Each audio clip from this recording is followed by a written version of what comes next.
Pada seperempat abad ke-16 Masehi, wilayah Kesultanan Mataram merupakan bagian dari wilayah Kesultanan Pajang.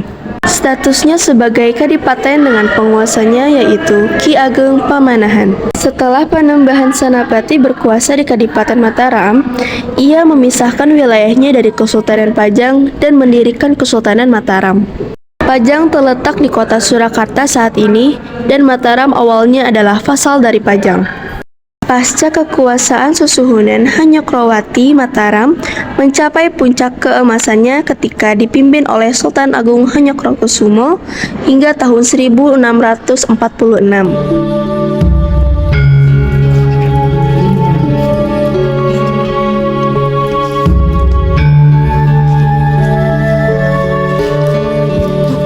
Salam Tuan.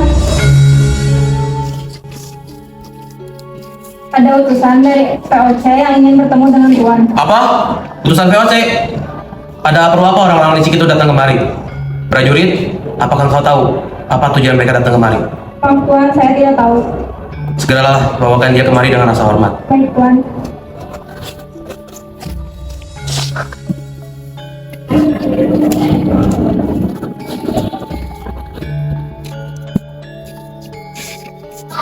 Jadi, ada perlu apa kalian datang kemari? Saya adalah utusan dari Tuan Kon. Dengan rasa hormat, Tuanku meminta agar VOC dan Mataram bekerjasama. Ya, sama seperti apa yang Tuan kalian inginkan. Apakah Tuan kalian ingin jika Pulau Jawa ini tunduk kepadanya? No, no. Jangan kau berpikir seperti itu. Kita hanya akan bekerja sama dalam memerintah. Pemerintah seperti apa yang kau pikirkan? I think seperti pemerintah dalam wilayah ataupun pemerintah dalam hasil bumi ini.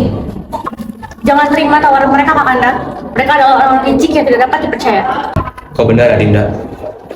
Hei, Jenderal, jika itu yang kalian inginkan, maka segeralah kalian pergi dan tinggalkan Mataram ini. Dan bilang pada Tuan kalian, selama aku masih hidup, jangan pernah bermimpi untuk menginjakkan kaki di kerajaanku ini. How dare you? Jaga bicaramu, lihat saja apa yang tuanku akan lakukan untuk kerajaanmu yang lemah ini. Silakan saja, aku tidak takut oleh penjajah laknat dan hina seperti kalian.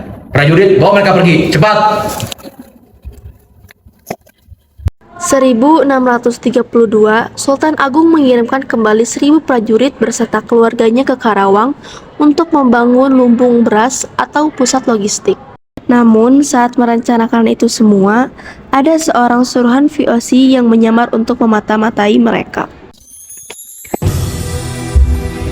Siap Sultan, ada apa? Siapkan perlengkapan peperangan, kita akan menyerang VOC lagi. Baik Sultan, kami akan mempersiapkan semuanya. Tingkatkan juga jumlah kapal dan senjata, serta bangun lumbung beras untuk persediaan makanan. Siap Sultan. Oh, jadi begitu rencananya.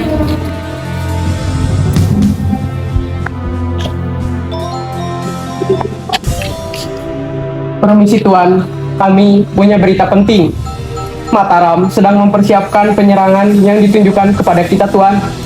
Apa? Kurang ajar. Mereka telah meningkatkan jumlah pasukan dan menambahkan lumbung beras di Karawang, Tuan. Ini tidak dapat dibiarkan begitu saja. Apa yang harus kita lakukan Tuan? Harusnya kita menghabisi semua warga Mataram. Tidak. Pertama-tama, hancurkan lumbung beras milik Mataram di Karawang, lalu hancurkan rumahnya dan siapkan senjata. Baik Tuan.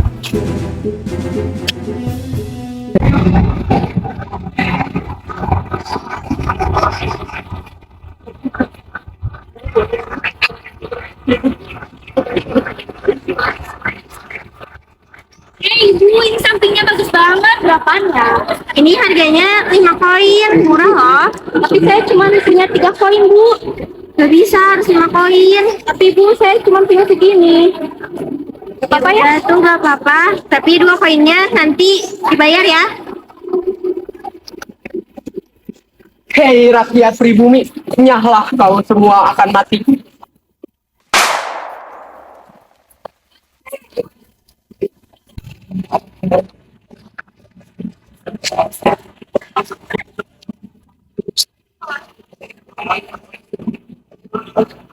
Lapor Tuan, kami telah selesai melaksanakan perintah Tuan. Kami telah membakar semua lumbung pandi dan juga menghancurkan rumah-rumah warga. Hahaha. Bagus. pastikan semua pasukan Mataram itu tidak sampai ke sini dengan pasukan lemahnya itu. Hahaha.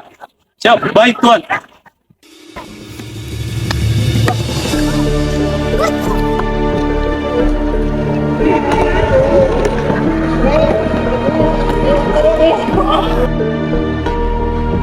Sementara itu kondisi di Mataram sangatlah buruk.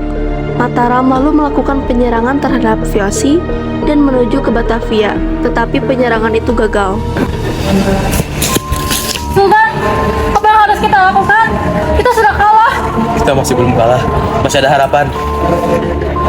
Tapi Tuan, prajurit kita sudah pada mati. Baiklah, kita kembali ke Mataram. Baik Tuan. Setelah itu, perlawanan demi perlawanan antara Mataram dengan VOC terus terjadi.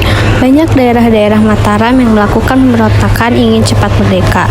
Naas, pada akhirnya Sultan Agung wafat pada tahun 1645.